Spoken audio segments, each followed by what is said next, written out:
खास खबर के प्रस्तुतकर्ता हैं Patanjali Kesh Kanti advance herbal hair expert oil, scientific व इफेक्टिव सॉल्यूशन। सह प्रायोजक हैं doctor ortho Ayurvedic oil and capsule, जोड़ों के दर्द की बेजोड़ दवा, पेट सफा आयुर्वेदिक चूर्ण, पेट सफा तो हर रोग दफा। और पारंपरिक बिरयानी का असली स्वाद MDH बिरयानी मसाला, असली मसाले सच सच MDH। प्रदेश के मुख्यमंत्री जयराम ठाकुर ने गुरुवार को अपने गृह विधानसभा क्षेत्र सराज का किया दौरा। मुख्यमंत्री ने किए विभिन्न योजनाओं के उद्घाटन और शिलान्यास। सीएम जयराम ठाकुर ने किए 29 करोड़ रुपए के उद्घाटन और शिलान्यास।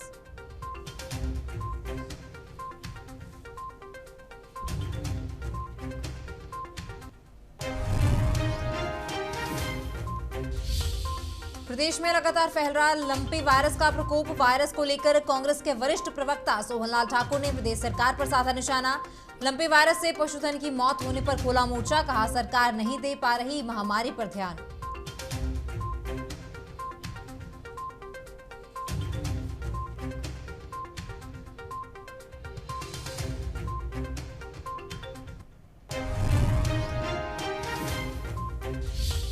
अनुसूचित जाति मोर्चा सम्मेलन के दौरान राज्यसभा सांसद सिकंदर कुमार ने साधा कांग्रेस पर निशाना, कहा आगामी दिनों में सुखविंदर सिंह सुक्खू और मुकेश अग्निहोत्री हो सकते हैं भाजपा में शामिल।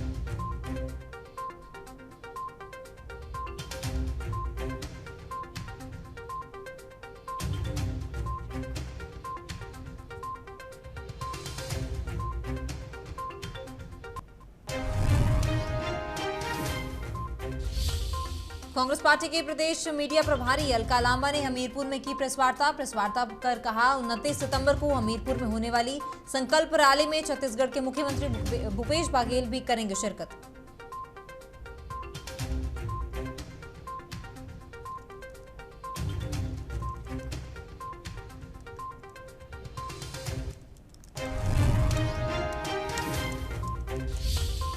विधायक डॉक्टर राजीव बिंदल ने नाहन विधानसभा क्षेत्र के कालाअंब में उप तहसील का किया उद्घाटन। विभिन्न विकास कार्यों के लिए किए करोड़ रुपए के उद्घाटन और शिलान्यास। पेयजल योजनाओं पर व्यय किए गए लगभग 13.75 करोड़ रुपए।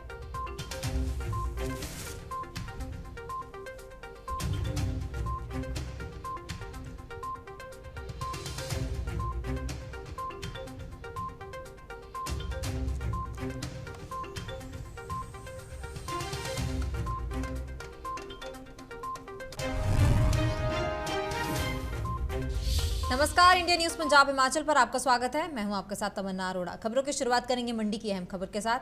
प्रदेश के मुख्यमंत्री जयराम ठाकुर ने गुरुवार को अपने गृह विधानसभा क्षेत्र सराज का दौरा किया। इस दौरान मुख्यमंत्री विभिन्न योजनाओं के उद्घाटन और शिलान्यास उन्होंने किए। मुख्यमंत्री जयराम ठाकुर ने अपने दौरे के दौरान उपमंडल थुनाग के जंझेली क्षेत्र में लगभग 29 करोड़ रुपए के उद्घाटन और शिलान्यास किए हैं। इस अवसर पर मीडिया को जानकारी देते हुए मुख्यमंत्री जयराम ठाकुर ने कहा है कि इस क्षेत्र में पर्यटन को लेकर अपार संभावनाएं हैं और क्षेत्र में पर्यटन को लेकर लगातार ही बढ़ावा दिया जा रहा है। विधानसभा क्षेत्र में इन 5 वर्षों में हमने ऐतिहासिक विकास किया है और मुझे इस बात की भी प्रसन्नता है कि जो सुविधाएं सराज विधानसभा क्षेत्र में सही मायने में होनी चाहिए थी, उन सुविधाओं को लोगों तक पहुंचाने का प्रयत्न किया गया है।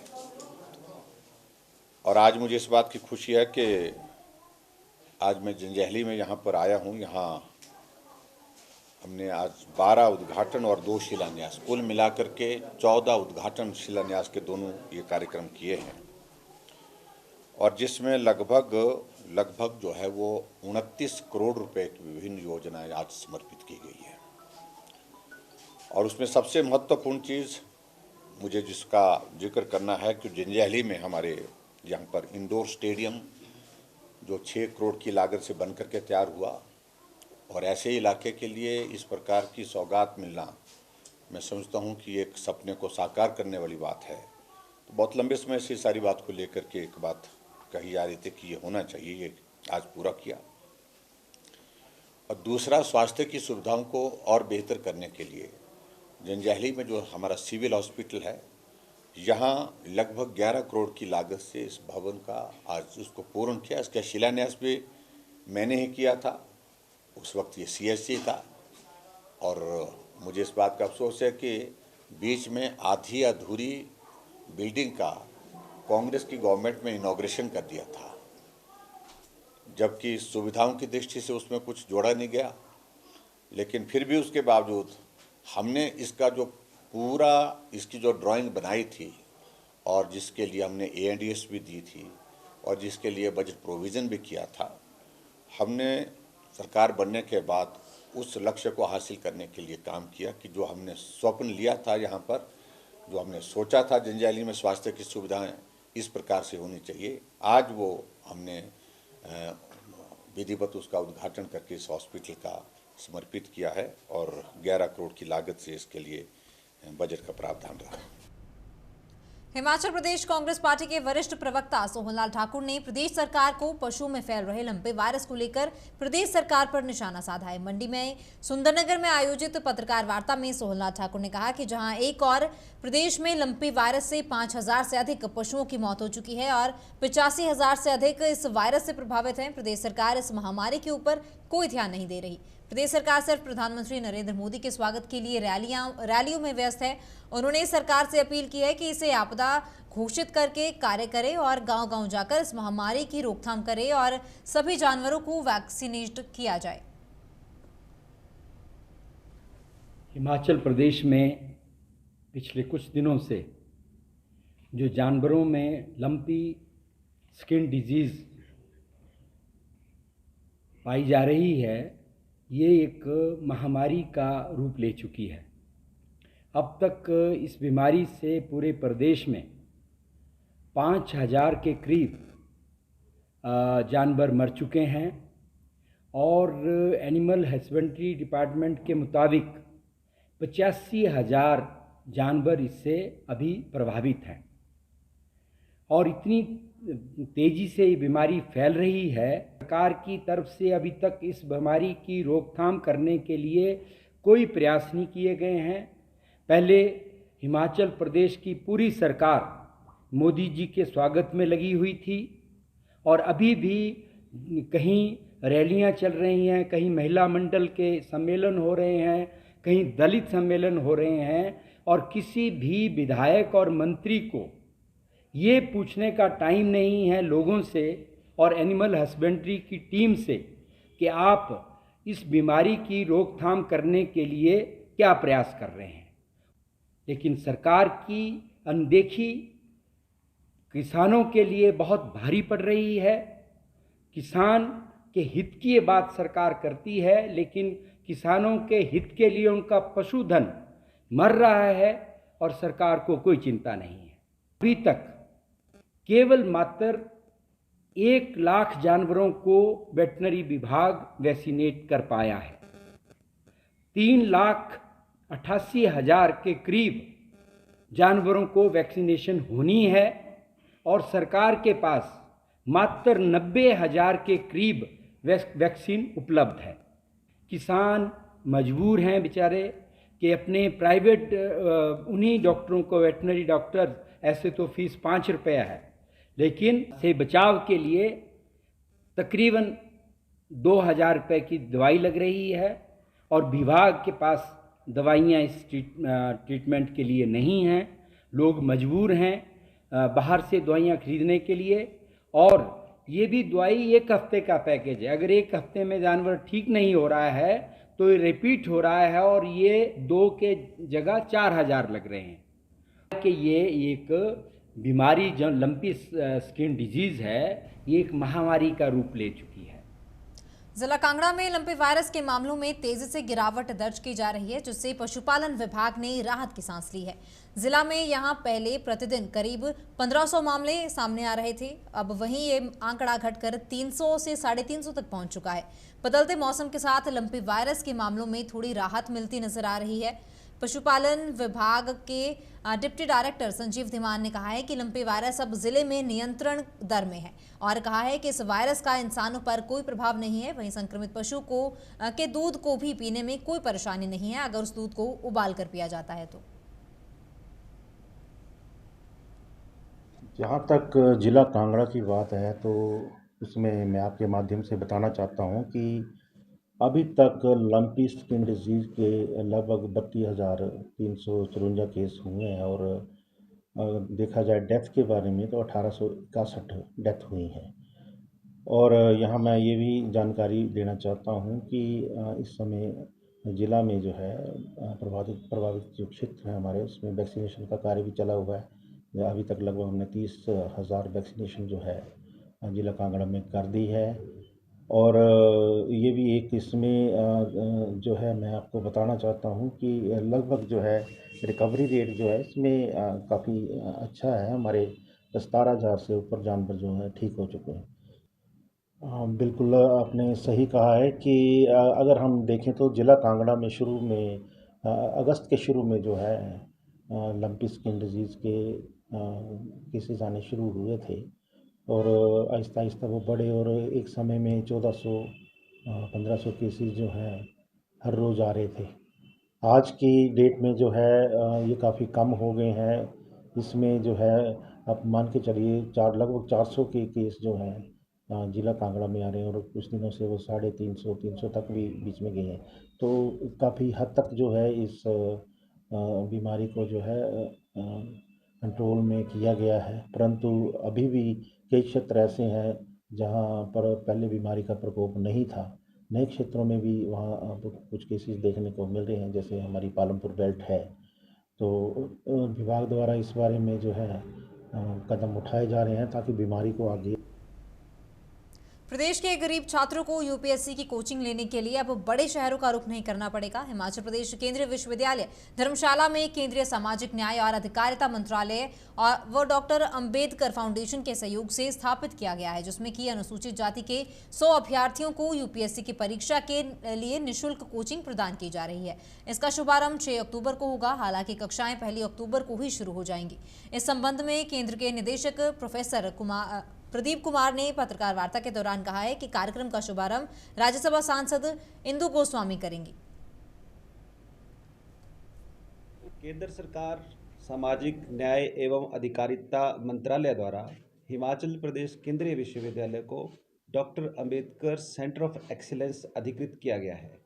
इस सेंटर में 100 विद्यार्थियों को हम यूपीएससी की निःशुल्क कोचिंग जो है वह प्रदान करेंगे। और भारत सरकार ने ये निर्णय लिया है कि इस तरह के जो केंद्र हैं doctor Ambedkar centre of excellence, इनमें यूपीएससी की कोचिंग फ्री दी जाएगी सभी विद्यार्थियों को। और ये केंद्र अनुसूचित जाति के विद्यार्थियों के लिए विशेष रूप से चलाया जा रहा है। इसमें एक साल भर पूरा विद्यार्थियों को यूपीएससी से संबंधित सभी विषयों पर निःशुल्क शिक्षा प्रदान की जाएगी। इसमें हमने अलग अलग विषयों के विशेषज्ञ भी नियुक्त किए हैं जो विद्यार्थियों को अलग अलग विषयों के बारे में जानकारी देंगे। इसके साथ साथ हमने ये भी निर्णय लिया है कि इसमें जो आईएएस आईपीएस ऐसे यंग ऑफिसर्स हैं, उनके साथ ऐसे विद्यार्थियों की लगातार इंटरेक्शन, उनके साथ चर्चा विचार विमर्श, ताकि ये जो प्रतियोगी परीक्षा है इसमें किस तरह से तैयारी जो है वो विद्यार्थी करें। इसी कड़ी में हम 1 अक्टूबर से इन कक्षाओं को आरंभ करने जा रहे हैं। इसके साथ साथ 6 तारीख को इसका विधिवत जो उद्घाटन है इस केंद्र का, वो माननीय सांसद राज्यसभा सुश्री इंदु गोस्वामी जी करेंगे। इसके साथ साथ deputy commissioner Kangra doctor Nipun Jindal जी विशेष रूप से इसमें उपस्थित रहेंगे और हमारे विश्वविद्यालय के सम्माननीय कुलपति प्रोफेसर सतप्रकाश बंसल जी इस कार्यक्रम की अध्यक्षता करेंगे। भारी बारिश के कारण सिरमौर जिला में बंद पड़ी कई सड़कें अभी तक बहाल नहीं हो पाई हैं। मुख्य रूप से रविवार को अवरुद्ध हुआ नेशनल हाईवे 707 पौंटा साहिब शिलाई लालढांग अभी तक बहाल नहीं हो पाया, जिससे लोगों को काफी परेशानियों का सामना करना पड़ रहा है। भारी बारिश के कारण NH 707 कच्चे ढांग के समीप भारी भूस्खलन के कारण यातायात के लिए बंद हो गया था और यहां भूस्खलन से सड़क का एक बड़ा हिस्सा धंस गया था। प्रशासन द्वारा मौके पर भारी मशीनरी लगाई गई है और सड़क बहाली का कार्य युद्ध स्तर पर चल रहा है। फिलहाल आवाजाही के लिए यहां ट्रैफिक को डाइवर्ट किया गया है। पिछले दिनों बहुत ज़्यादा तेज़ बारिश होने के कारण हमारा NH 707 जो कि पौंटा से सिलाई की तरफ जाता है उसमें रास्ता जो है अवरुद्ध हो गया है और भारी लैंडस्लाइड होने के कारण जो है रास्ता जो है अभी वो बंद है। और हमने जो है जो कंसर्न SDMs हैं उनको भी आदेश दे रखे हैं कि जल्द से जल्द रास्ते को जो है खुलवाया जाए। तो उस पर अभी काम चल रहा है। डाइवर्ट किया गया वो दोनों साइड से जो है अभी डाइवर्ट किया गया है NH 707 पे, और जो रास्ते जो है उत्तराखंड साइड से और नीचे जो पोंटा के आगे जो विकास नगर से होकर जो जाते हैं वहाँ से जो है जो हमारे व्हीकल्स हैं और जो आवागमन उनका हो सकता है। और अभी के लिए हम प्रयास कर रहे हैं कि जल्द से जल्द जो है इसको जो है NH 707 को जो जितनी जल्दी हो सके उतनी जल्दी हम जो है थ्रू करवाएं।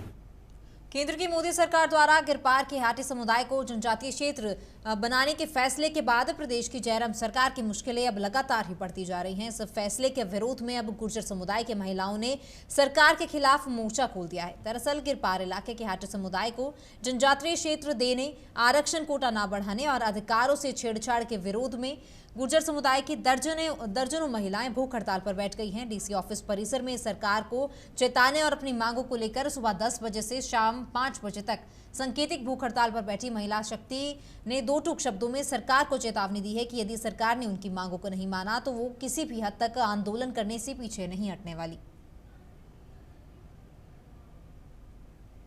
आज हमारी ये मांग है कि हमारे ST कोटे से कोई छेड़छाड़ ना की जाए। जो 7.5% हमारा ST का कोटा है उससे छेड़छाड़ ना करें, उसमें बंटवारा ना करें। सरकार से ये आज हमारी यही डिमांड है। आज पूरा दिन 10 बजे से लेकर 5 बजे तक हमारी भूख हड़ताल है। यहाँ पे सभी महिलाओं की घर का काम काज छोड़ के ये महिलाएं यहाँ बैठी हैं। सरकार से ये मांग है कि 7.5% से छेड़छाड़ ना करके हाटी समुदाय को अगर उनको ST का दर्जा देना है तो अलग से दे, ST B में रख दे उनको और ST A में हमें रहने दे। और सरकार अगर हमारी मांगे आज पूरी नहीं करती, आज उनके ऊपर कोई असर नहीं होता हमारी मांग का, तो हम शिमला भी जाएंगे। शिमला सचिवालय के बाहर भी हम धरना देंगे, भूख हड़ताल भी करेंगे। अगर वहाँ भी सुनाई नहीं हुई तो दिल्ली भी जाएंगे, जंतर मंतर पे भी घेराव करेंगे। आज हम जो नारी शक्ति आप देख सकते हैं हमारे साथ कितनी नारी शक्ति यहाँ पर धरना प्रदर्शन कर रही है। तो हम आज यही इसी चीज़ के लिए बैठे कि हमारी मांग मानी जाए। जो ST कोटे के साथ जो छेड़छाड़ हो रही है हम कतई बर्दाश्त नहीं करेंगे। और जो हमारे ये हाटी समुदाय ने जो हमारे इसमें इंटरफेयर करा है इस चीज़ को भी हम बिल्कुल नहीं मानेंगे। हम आज अपनी जो मांगों को लेके बैठे यहाँ हैं, तो अगर हमारी पूरी होती है ठीक है, नहीं तो इससे आगे भी हम और हम धरना प्रदर्शन करेंगे। जैसे हम शिमला भी करेंगे और दिल्ली जाएंगे। और आज जो हमारी ये नारी शक्ति हमारे साथ सहयोग दे रही हैं और हम चाहते हैं कि हमारी मांगे आज मानी जाए। हमारा जो 7.5% है वो हमें दिया जाए। हमारी लड़ाई जो है वो 7.5% के लिए है। ये हमारा राइट बनता है ST कोटे का और ये हम किसी और को नहीं देना चाहते। जो हाटी समुदाय अगर ये डिज़र्व करता है कि उनको ये चाहिए या गवर्नमेंट को ये लगता है कि वो इसको डिज़र्व करते हैं, उनको दे, वो उनका हक बनता है तो उनको दे। लेकिन हमारे साथ उनको मत जोड़े, उनका अलग से रखे। जो भी उनके लिए रणनीति तैयार करती है वो उनको अलग से तैयार करे, हमारे साथ उनको एडजस्ट ना करें। ये हमारा राइट है, हम अपना राइट लेके रहेंगे। हमारा किसी वो नहीं कर रहे हैं, हम अपने लिए लड़ रहे हैं। हमारा राइट है, अपने बच्चों का है, वो हम किसी को बांटेंगे नहीं है। बद्दी बरूटावाला नालागढ़ में आए दिन नशे के कारोबारी पुलिस के हत्थे चढ़ते नजर आ रहे हैं। बद्दी पुलिस की माइनिंग एंड डिटेक्टिव सेल की टीम ने देर शाम कोटला कला के समीप नाका लगा रखा था और टीम को मिली गुप्त जानकारी के आधार पर एक डस्टर गाड़ी को रोककर तलाशी ली गई। तलाशी के दौरान गाड़ी में से 88.10 किलोग्राम भुक्की बरामद की गई है। पुलिस ने गाड़ी सहित चालक को भी हिरासत में ले लिया। आरोपी की पहचान गुरमेल सिंह पंजाब के रूपनगर के निवासी के रूप में हुई है। फिलहाल पुलिस ने NDPS एक्ट के तहत मामला दर्ज कर लिया है और आरोपी से पूछताछ लगातार जारी है। यहाँ पर है हमारे दुबोटा चौकी के अंदर एक एरिया पड़ता है कोटला। वहाँ पर जो हमारे बद्दी पुलिस की जो हमारी माइनिंग एंड डिटेक्टिव सेल है, तो उनकी टीम ने ये गाड़ी को इंटरसेप्ट किया था। ये DL नंबर की गाड़ी है, डस्टर। तो इसमें जो एक्यूज्ड है गुरदेव सिंह, ये पंजाब का है रहने वाला, और इसकी गाड़ी जो डस्टर था उसमें 3 कट्टे, टोटल क्वांटिटी 88.010 kg जो ये पॉपी हस्क भुक्की बरामद हुई है।